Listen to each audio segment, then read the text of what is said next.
Here's how to boost your FPS and overall performance in Valorant in 2025. And don't worry, I'm not gonna ask you to download any sort of optimization packs, scripts or third-party softwares. Firstly, let's understand what exactly causes the low frame rate. Well, most of the time it is just hardware related. It could be temperature, power issues, or you could simply be running too many background tasks. So let's fix some common hardware issues before we head down to the software optimizations. Okay, so pop up your task manager, head over to the performance tab and see if your CPU is constantly running at its boost speed, or at least the base speed. If your CPU is going below the base speeds, that means your CPU is running too hot. To check that, you can simply download the app called Hardware Info and you can check the temperatures there. The ideal temperatures are supposed to be somewhere around 70 degrees. If it's going higher than 90 degrees, that means your cooler is not properly installed or is just underpowered for your CPU. If your temperatures are fine and your CPU is still not running at high clock speeds, that means you're running a wrong power plan. To fix that, simply type in choose a power plan in your Windows search bar and select the highest one available.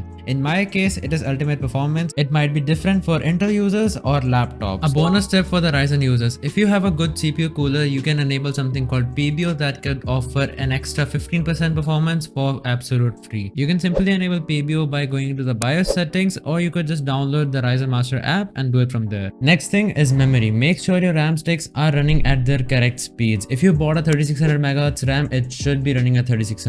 If it's running any lower than that, you can go into BIOS and change that to the maximum speed possible for your RAM sticks. And if you have two or more than two RAM sticks, make sure they're running in dual channel. You can simply check that in CPU-Z. It should say either dual channels or 2x64. And with that, the hardware optimization is done. Now open up your Windows search bar and type in background apps and disable this option. Next up, go into settings, click on gaming and disable game bar, captures and game mode.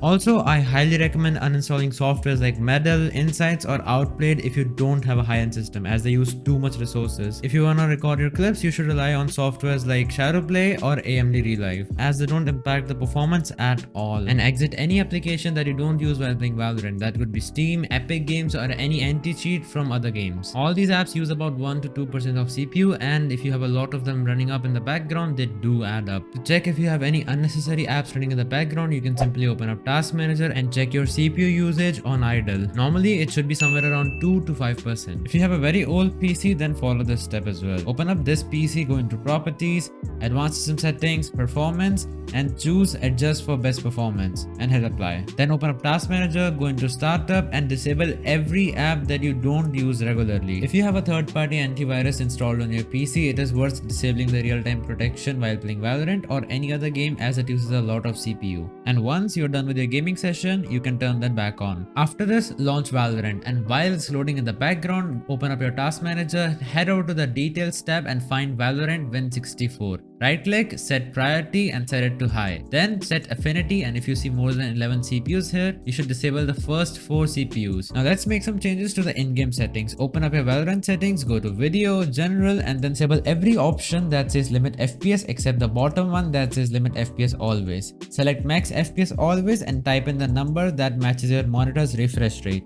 Then select Nvidia Reflex and set it to on plus boost. Then click on Graphics Quality tab and copy these settings. And there you have it. You should see an increase of at least 100 FPS on majority systems. If you face any issues, you can let me know in the comment sections or join my Discord community and I can personally help you over there. Link is in the description. If this video helped you, be sure to hit the like and subscribe button and stay tuned for more content. And I'll see you guys in the next video.